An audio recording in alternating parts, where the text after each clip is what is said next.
He was baseball's rising star until one bullet ended it all. The killer confessed, but never served a day in prison. How does this happen?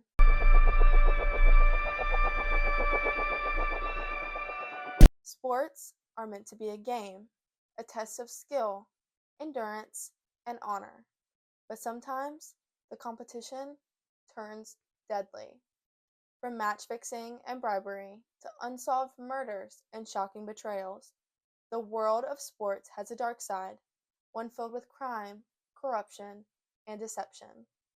I'm Avery, and this is Foul Play, Sports' Darkest Crimes, where we investigate the scandals, conspiracies, and crimes that shook the sports world to its core. Lyman Bostock wasn't just a great baseball player, he was a good man. Born in Alabama and raised in Gary, Indiana, baseball was in his blood. His father was a Negro League player, but Lyman carved his own path, excelling in college at Cal State Northridge before making it to the majors with the Minnesota Twins in 1975. By 1978, he was one of the league's best hitters, earning a massive contract with the California Angels. But he wasn't just about the money. When he struggled at the plate early in the season, he actually tried to give back his salary, saying he didn't deserve to be paid if he wasn't performing. That's the kind of man Lyman was. Talented, humble, and generous. He had his whole life ahead of him, until one night, a single bullet changed everything. September 23rd, 1978, Lyman Bostock had just wrapped up a game against the Chicago White Sox. After visiting family in Gary, Indiana, he accepted an invitation to dinner with his uncle and his uncle's goddaughter, Barbara Smith. But within minutes of getting into the car, his life was stolen.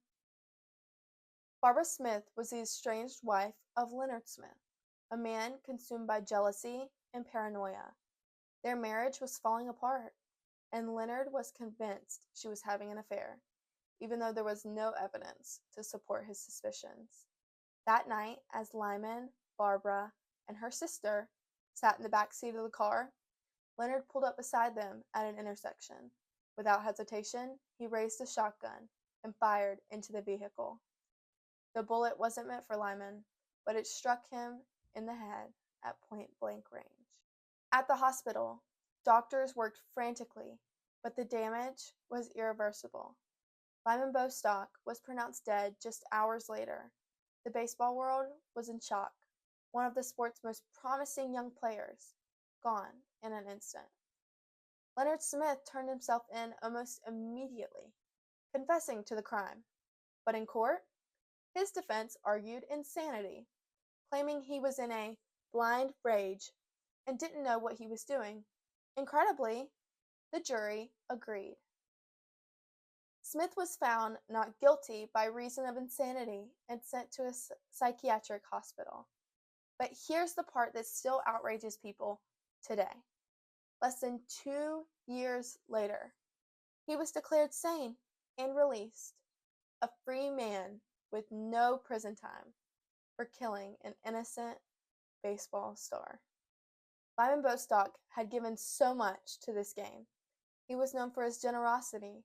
He was on his way to becoming one of the best hitters in baseball.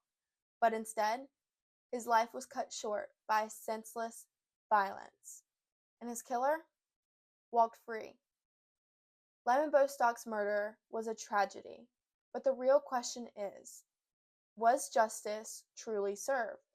A confessed killer, free after less than 2 years. If it happened then, could it happen again? What do you think? Should Leonard Smith have served time?